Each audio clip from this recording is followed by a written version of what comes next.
आज पूरा भारतवर्ष आज़ादी का अमृत महोत्सव मना रहा है। आज आज़ादी की 75वीं वर्षगांठ पूरे देश में मनाई जा रही है और मेरा परम सौभाग्य है कि मुझे भी इस पावन अवसर पर नारनौंद सब डिवीज़न में ध्वजारोहण करने का सौभाग्य प्राप्त हुआ, जहां मैं इसके लिए माननीय मुख्यमंत्री मनोहर लाल जी का धन्यवाद करता हूं। साथ के साथ मैं इस इलाके के सभी लोगों को स्वतंत्रता दिवस के पावन अवसर पर बहुत बहुत बधाई देता हूं, बहुत बहुत शुभकामनाएं देता हूं।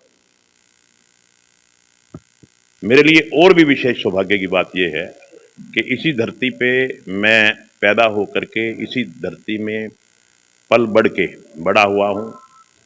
मैंने इसी धरती से ही राजनीति शुरू की थी। नारनौंद ब्लॉक में गांव लोहारी में मैं 2 बार लगातार सरपंच रहा, मेरे पिताजी सरपंच रहे और आज आप सब लोगों की शुभकामनाओं से, बुजुर्गों के आशीर्वाद से, परमपिता परमात्मा की कृपा से आज मैं इस पद पर पहुंचा और मुझे आज नारनौंद में ध्वजारोहण करने का अवसर प्राप्त हुआ। इसके लिए मैं अति अपने आप को सौभाग्यशाली मानता हूँ। जी, सरकार की क्या-क्या योजनाएं चल रही हैं?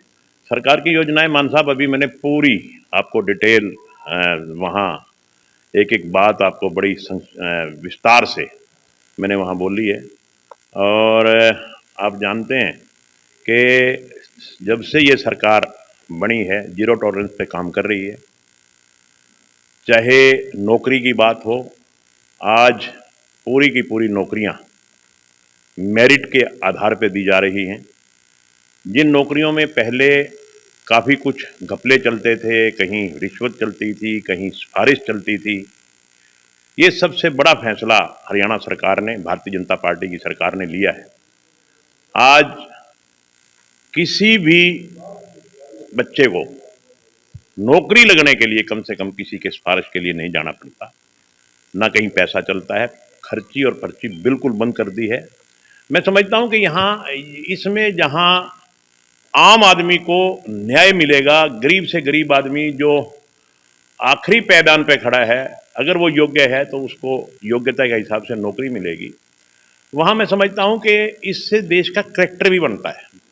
जब एक मेरिट के आधार पे कोई नौकरी करेगा, चाहे वो एचसीएस लगे, चाहे वो क्लर्क लगे, चाहे वो टीचर लगे, चाहे वो पटवारी लगे, कुछ भी लगे, अगर वो योग्यता के हिसाब से करेगा, नौकरी लगेगा, तो निश्चित तौर पे वो योग्यता के हिसाब से काम भी करेगा।